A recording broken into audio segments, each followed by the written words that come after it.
ఆదివారం రాత్రి భాగరాపేట్ సమీపంలోని దేవపట్లవారిపల్లి తూర్పుగా ఏనుగుల గుంపు సంచరించింది.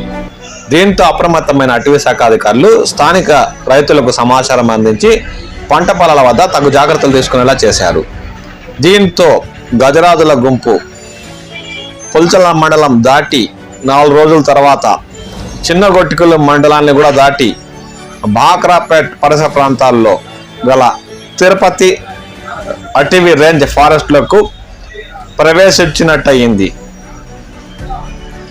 ఇక అవి పుల్చల మండలం వైపు తిరిగి వచ్చే అవకాశాలు చాలా మేరకు తగ్గినట్టే అని అటవీ శాఖ అధికారులు పేర్కొన్నారు. భాగరాపేట్ పరిసర ప్రాంతాల్లోని దట్టమైన అటవీ ప్రాంతంలోకి తరిమేసేందుకు ఇప్పటికే అటవీ శాఖ అధికారులు ప్రయత్నాలు కొనసాగిస్తున్నారు. ఏనుగుల గుంపు పుల్చల మండలానికి దాదాపు 20 నుండి 30 కిలోమీటర్ల దూరానికి చేరుకోవడంతో ఇక పుల్చల మండలం మరి చుట్టుపక్కల గ్రామాలలోని రైతులకు ఏనుగుల సమస్య తీరినట్టే ఉంది. వాటిని అలాగే భాగరాపేట్ అవతల ఉన్న శేషాచలం అడవుల్లోకి తరిమేస్తే ఈ సమస్య పూర్తిగా స్థానిక రైతులకు తీరే అవకాశం ఉంది.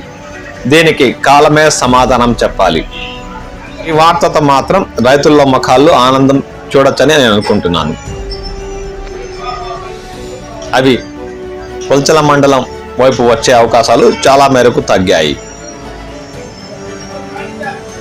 అయినా పంట పొలాల వద్ద ఉన్నప్పుడు రైతులారా ప్రమాదాలు ఎటువైపు నుంచి కూడా రావచ్చు. జాగ్రత్తలు వహించండి. తస్మాత్ జాగ్రత్త.